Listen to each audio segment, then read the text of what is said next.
Well, hey, good morning, gamers. Welcome to Blue Gamer Bluecast Morning Show. I'm your host, Adam Blue, 30 plus year video game enthusiast and industry analyst. Every Monday through Friday around 8 a.m. Central for about 30 minutes, I'll talk about the latest gaming news, what I've been getting into, and just some basic gaming industry commentary. I feel like I have too much knowledge on gaming to just let it sit in here, and I tend to like to talk a lot. So here we are. It is Monday, January 20th. Hope you all are doing well. Good to see you, Talos Mobius. Good to see you, Chris. Talos, congrats on the launch of your new podcast. Funny, coincidentally enough, Talos and I have a video that went up on the Gundam Explained YouTube channel. If you want to check that out, it's kind of talking through Battle Operation 2, what to expect in 2025. And there's a link to his channel in there that has a new podcast. So that kind of worked out. That was pretty awesome. But it was a pretty interesting weekend. It's super cold here in Texas. We had another freeze come in. Like right now, it's in the 20s. And with the wind here in Texas, sometimes that could feel like, the weather says negative something. Sometimes, in the single digits. Okay, yeah, it's doing that little thing again. Interesting. Okay, so some background information. I got a separate PCIe internal card for USB, so I would have USB on separate, routes, depending on the device. And it's interesting that I'm still getting something, even though it's very minor. But it's good that this is happening in mine, even like right then. Encoding overloaded, so like for a second my camera will just a quick frame drop and then it says there's an overload. I'll have to check out what that is shortly. Anyway, I hate using my stream troubleshooting, but I guess it happens. And it's still doing it. Let me check something real quick. Yeah, it's on normal latency too. So anyway, though this weekend was so cold that we pretty much stayed in. I think my wife and I went out Saturday, and then we were just like, yeah, it's too cold.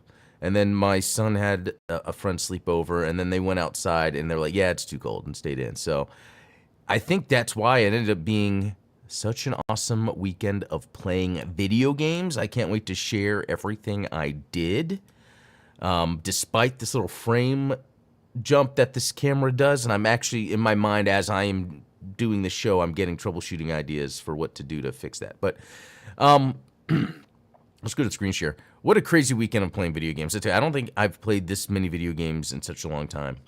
So it started with Scarlet Nexus. It didn't really start with that, but that's just what I'm going to start with here because, when I play a game and then updates when I played it. So Scarlet Nexus. Never played it before. Always meant to. Looks cool. Looks like an action game, whatever. What was interesting was I was playing around with the PlayStation Portal, and I was actually thinking of buying a game. And I was like, man, but I don't want to spend full price on a game. Maybe something cool that, having it on PlayStation, because I prefer buying games on PC. Well, I only had to pay a couple bucks extra to upgrade my PlayStation membership for the remainder of the month or something, to do the cloud streaming beta. It's like, I might as well try this cloud streaming. I got this Portal. There's more games I could choose from. And boy, am I shocked how well that cloud streaming does. So first of all, I was like, well, let me jump. And I don't actually think that showed up here, did it? It didn't. I just realized it. Maybe because I didn't do much into it. But first, before Scarlet Nexus, I jumped into Control. I'm pretty far into Control, and then I just stopped playing it. And I happened to get it on PS5 when the PS5 first came out. I don't know why I got it on the PS5.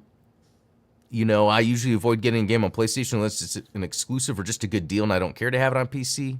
Anyway, got Control on PS5. Booting up the cloud version, I started right where I was. I love that the saves are in sync, as they should. They should be, but you never know. So luckily that worked, and I was amazed. So I was like, well, let me just try another game, Scarlet Nexus. And you know what? Scarlet Nexus has a pretty fun combat system. I've never played it before, and you could choose between two characters. There's a guy and a girl. I went with the girl, so the guy could be the more standard way to play. I don't know, but I really like the combat. The girl has projectiles she uses, but they're not long-range projectiles, so you still do sort of semi-close range combat, but as you're doing combos, you're then coordinating with the environment because you can pick things up and smash it into the enemies. So luckily that's on the right trigger, so you could do combos and then coordinate when you're gonna then do the telekinesis or whatever. Really cool, different gameplay. I know this game came out years ago. I had missed it. Actually, when did it come out? I'm gonna guess 2019 for fun. 2021. Oh, okay, I was way off. That's a lot closer than I thought. Okay. Yeah, so Scarlet Nexus, and it reminded me because then there's that other game that I always get them confused with. Oh, what is that other game? Anyway, there's another anime Souls-like action game that I even started that and haven't really gone much through. Oh, it's on the tip of my tongue and then it went away. But anyway, maybe it'll come back later. So Scarlet Nexus, and we can see Ghost of Tsushima here, because then I was like, okay, let me then try Ghost of Tsushima, and boy, was I happy. Again, I start the game, I'm right where I left off. In fact, I'm at the end of the game, because I've went through and explored so much that Code Vein, Talos Mobius, on point. That is the game, Code Vein. They're very similar, but different too. I think Code Vein does follow more of the Souls formula. But they're still similar. They have the anime protagonists. Nice one. Man, we're on sync, right? You know. Anyway, so Ghost of Tsushima, I love that I could start right where I was at again with the cloud streaming. I have it downloaded on the PS5, but I just wanted to see what it was like if I was to stream it on the portal. And I was exactly where I was. In fact, that makes me think, well, you know what? I can probably just uninstall it from my PlayStation to save room to then have the streaming version available. That's something I'm going to keep thinking about. Because we still have to deal with saving room on our hard drives. Even though the hard drives seem to get bigger, so do the games. And there are some forever games that I have on my PlayStation, mainly Gundam games that I'll always keep on there. So when I said, you know, I wanted to buy a game, I got R-Type Final 3 Evolved on sale, and it was on sale on PlayStation. How much was it? I forget. It was super cheap because normally this game, the R-Type games are always full price. But yeah, it was, love the series, having fun with it. Only played about 42 minutes, got a couple achievements. But it's fun with the portal because that's what I was doing, where I would jump in, I'll play this for a second, and then play, then, oh, I'll play this for a second. A lot of fun. Hey, Fulcrum, good to see you. All right, Minecraft. I don't think I played Minecraft. I think my son did. So my son and his friend played. They were playing in the living room. That's where the Xbox Series X is. Let's move up this list. Golf with your friends, same thing. My son and his friend were playing that. And then my wife was playing with my son. They made a bet that, like, if he beats her, she has to buy IHOP breakfast. And he beat her. So he's going to be getting some IHOP. And they got snacks at the gas station. That was, I think, the other... That's kind of fun. That was kind of fun. Golf with your friends is kind of fun to play. All right, and then back again to Godzilla on PS4. You know, I say the game is repetitive, but then I get the itch to go back in and play, and it's so fun. Like, so what I'm doing right now, I'm at the last of the achievements. Yeah, I need 5 more. A couple of them have to do with online play, so if any of you have PS or the Godzilla on PS4, let me know so we could do the online achievements. I have to. It's just I will go online on the PS4 on the Godzilla PS5 on the Godzilla, and sometimes people won't be online. Sometimes people will be, but like a guy beat me, and then he just decided to quit. I guess, and that happens sometimes. It's like, oh, let's keep playing. That might be easy, but I could figure things out. So there's that, and then here's a unique one. Sniper Elite V2 Remastered, my first time playing, already 2 hours, 9 minutes in. I did not know this existed, okay? Hey, Midnight Howard, good to see you. Because, you know, I'm a big fan of the Sniper Elite games, and it started with 3, okay?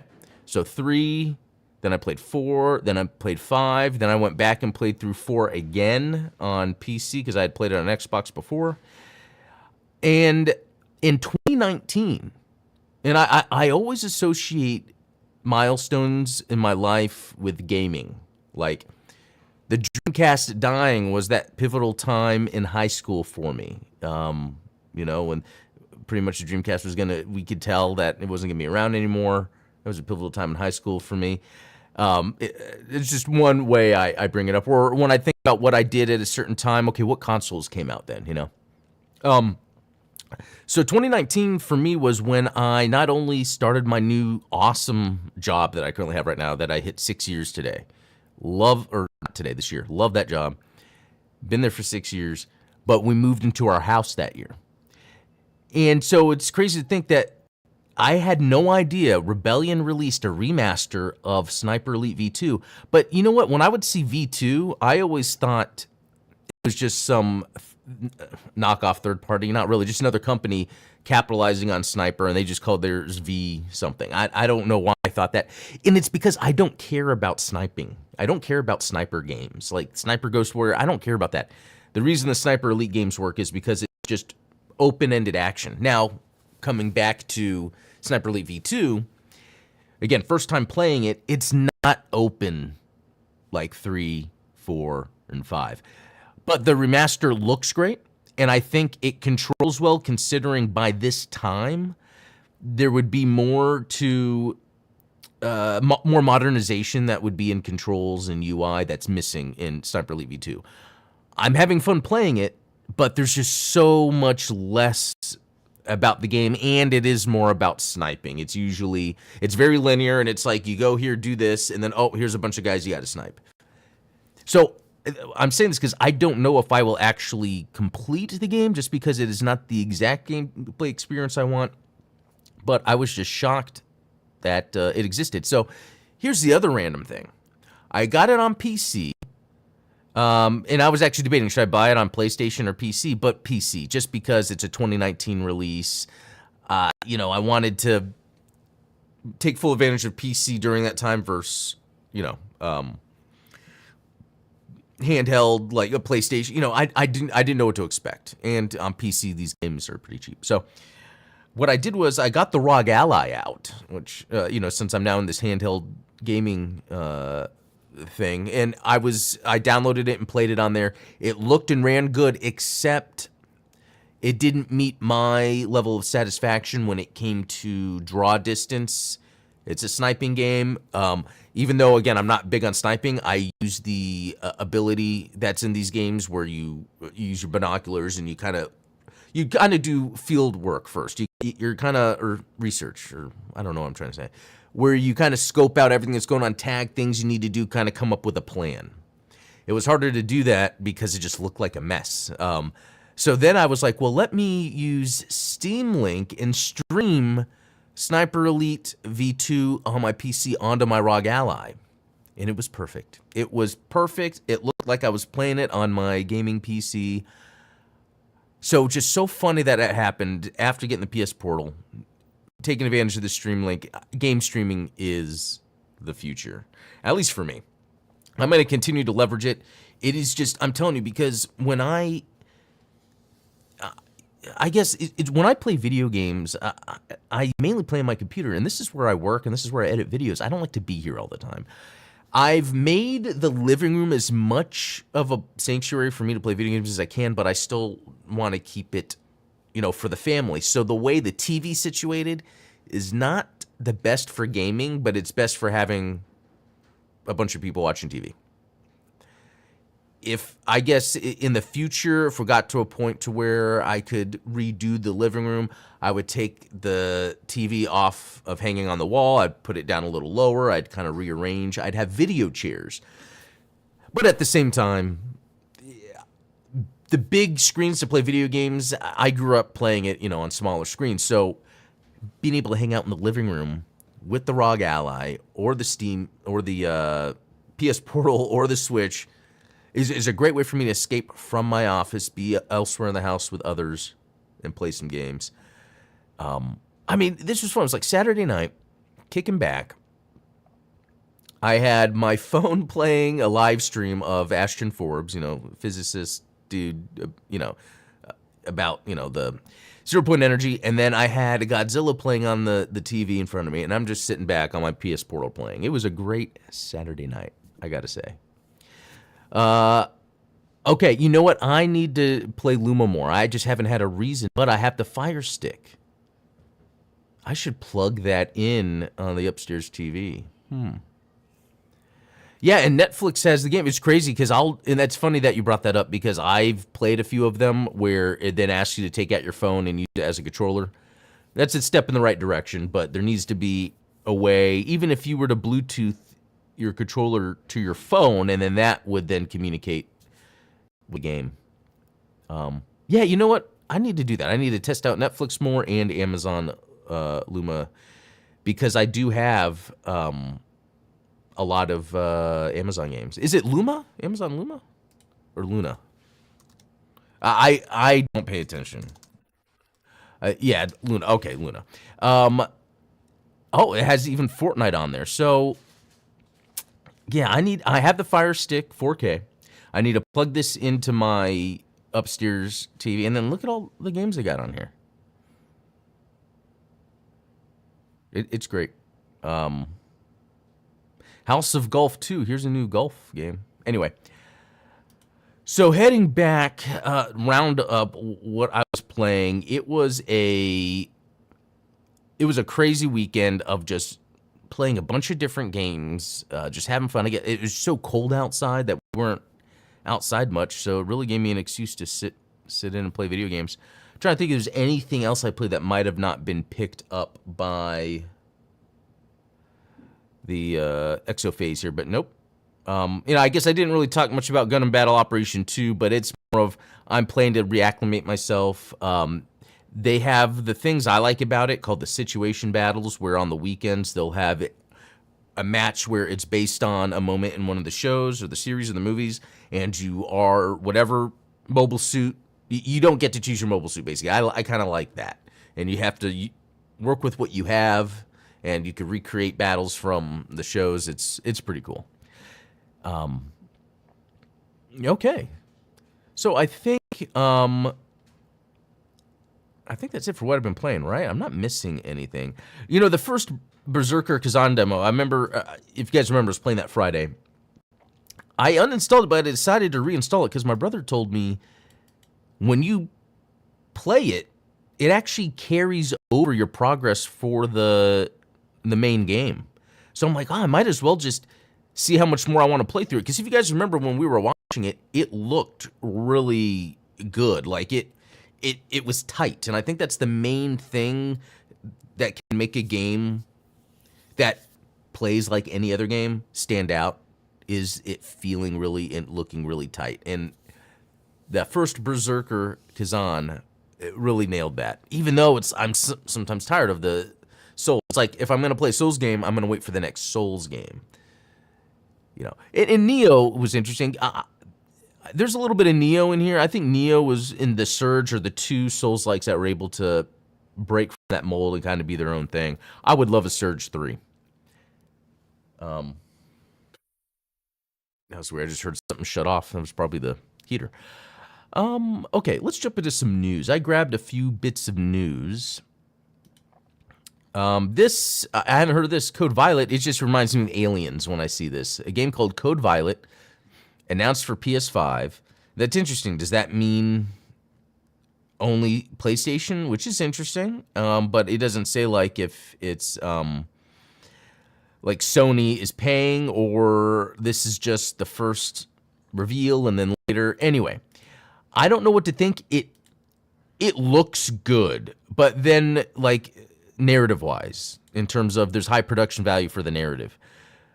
Sometimes though it has a little bit of the I mean, look at that. That looks great. Even though that's not gameplay footage. I think some of the faces sometimes look a little odd, but I hate to complain about that in a video game.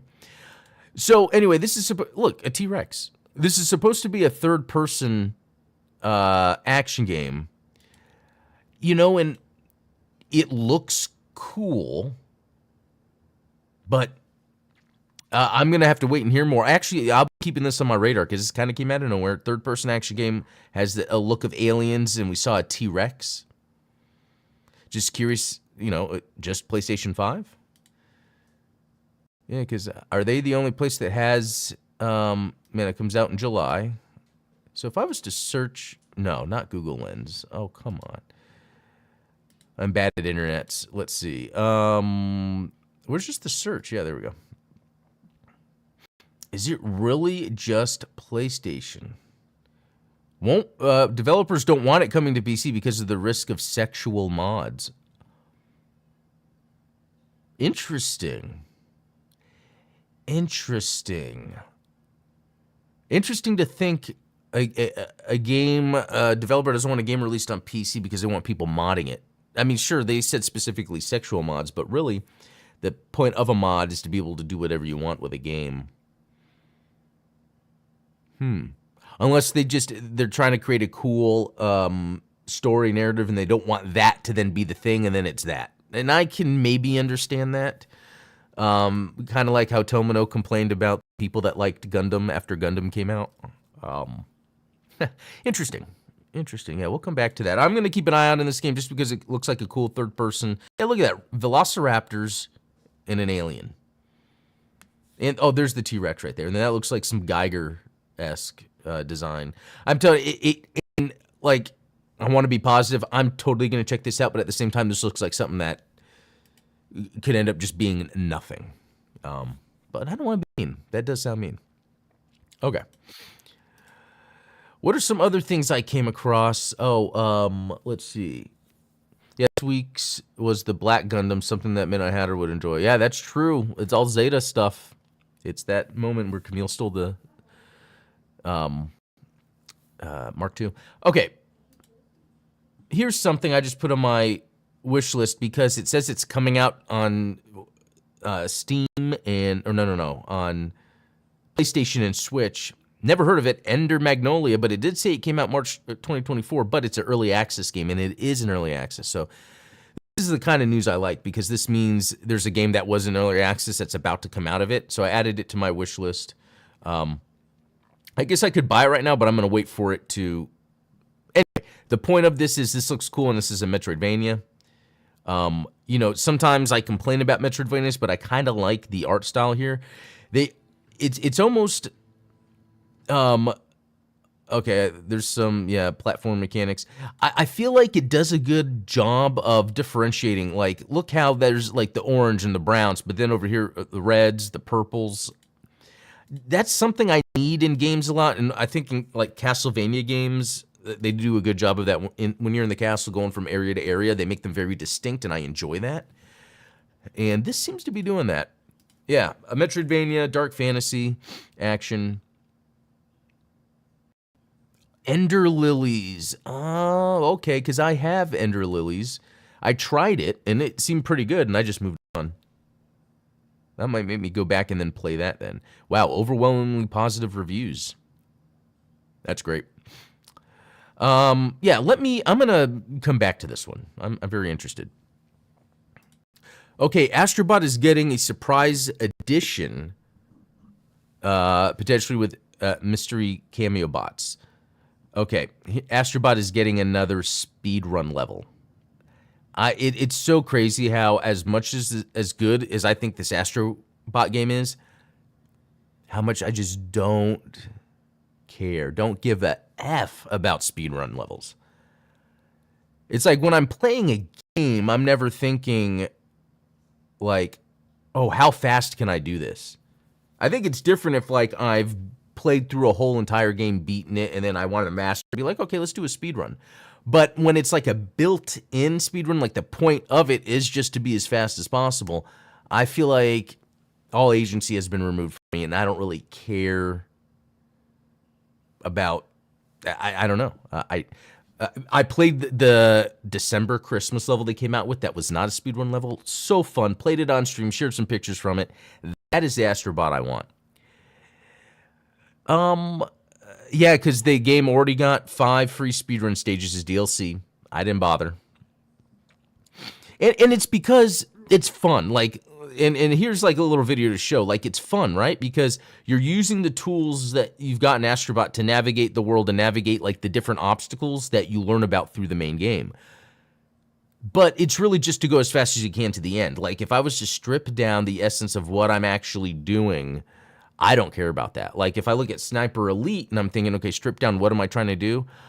I am trying to get the objective done without dying and taking advantage of all the tools around, and I can take my time. You know, and taking your time in a game is fun because you get to immerse yourself. A speedrun game like this, it doesn't matter what anything looks like. Everything could be black and white blocks because it doesn't matter. You're not there to look at the graphics. You're not there to enjoy the environment. You're just there to get to the end. So that's like the antithesis of gaming for me. I feel like I'm complaining. I feel like speedrunning should more of be like an afterthought. Like, oh, well, hey, you're good at this. See if you could beat it in this amount of time, you know. I felt good getting that out. Complaining about Astrobot, even though it's great. Chris, Tecmo has been against nude mods since the original Xbox released. Tecmo, Team Ninja Tecmo? You mean Dead or Alive, beach volleyball Tecmo? That's interesting because there's a lot of that stuff. How would I know? Okay. Speaking of weird stuff, look, is it wrong to try to pick up girls in a dungeon? So that is a weird name of a game. But what did I see, I think, that got me to click on this? This comes out February 26, 2025. It's a weird name for a game, but it's an actual side-scrolling action RPG. Yeah, the video is horrible because it shows like a picture-in-picture of like the action. Because I guess they're these characters that have these abilities. But it's a side-scrolling action RPG that, I guess to use the same comparison I did with that last game, Ender, whatever, the art style really helps with the game, the way it looks. Like, if we look at the environments here, I love the draw distance we see, and it's a 2D game. So yeah, it's on my wish list. I hope that name is not a trap and this is really just a narrative dating sim. But it does say action RPG. It does say casual, but it doesn't say like novel. What is it? Visual novel or something, or narrative. And it says similar to what you played, Elden Ring and Wukong. And then yeah, looking at the UI up here, you can see looks like action-oriented stuff. The map over here. Weird name, but cool-looking game, that's for sure. All right. Let's see. New ESRB rating suggests a classic Resident Evil is getting an Xbox Series and PS5 re-release. The rating for an Xbox Series XS version of Resident Evil 6 has been spotted. Funny that they call this a classic. Who's calling this a classic? Chris Scullion says this is a classic. There's so many reasons it's not a classic. One, it's not that old. Two, like there's more Resident Evils that came out before this than have after. And if you're talking about classic as people like it, most people didn't like 6. I like 6. Most people didn't. I'm all for this. You know, when they were announcing re-releasing the games, and I think they did it with 5. Was 5 a remaster? I forget. I was always hoping for 6 because when I played what isn't clear yet is whether a port of Resident Evil 5, which was also released on Xbox, followed by Switch, will be joining Resident Evil 6 and will be getting the current gen remaster. So I get it. It's like 5 and 6, do they get a current gen remaster or do they just kind of upgrade what they've been doing? Anyway, the reason I liked 6 a lot was because, even though it's not typical Resident Evil, it was taking the action of Resident Evil and just making it that and making it co-op, and I had fun. I think I played through with my brother, if I remember correctly. Yeah, that was a fun time. Testimony was the game you're looking at is more of a funny comedy parody based on an anime light novel. Interesting. Okay, so that could explain then the the naming being weird. It's based on a light novel, but it could have good action. I'm gonna keep an eye on that. Midnight Hatter 5 is the redheaded stepchild because everyone called it racist. Yeah, that's weird. I enjoyed 5. Actually, you know what? When I first played 5, I was disappointed that it was more action oriented than the other games before. I loved Resident Evil 4, but I think 5 kind of stepped up the more controllable action. There's less that you're limited on to like scare you. But then I embraced it, and then 6 came out. RE6 is like Army of Darkness, is very self-aware. Yeah, that could be why I liked 6. And I guess just playing the games up until that point, it just felt like the right thing to do. That's why I think 7 was a good call for Resident Evil. They kind of scaled back, but making it more immersive by making it first person. I didn't play 8, though. I think that's the only one I haven't played. Let's see. So yeah, that'll be interesting to see what comes of this. Anyway, well, that's it for today's Blue Game Blue Ass Morning Show. I just thinking about the weekend, how much fun I had playing games. It was cold outside, so there's reason to stay in, and just having that portal, the ROG Ally, it's making it easier than ever to just pick up and play a game and track my progress so I know what to go back to easily. I hate it sometimes when I get into a game and I'm like, oh, do I start over? What do I do? But I look at Exophase, I can see where I'm at. Yeah, good times. So, yeah, I hope everyone has a good rest of the Monday. I know Monday's usually the hardest day of the week. Hope everyone has a good one. I have a lot of work I have to go to. But, yeah, until next time, be cool.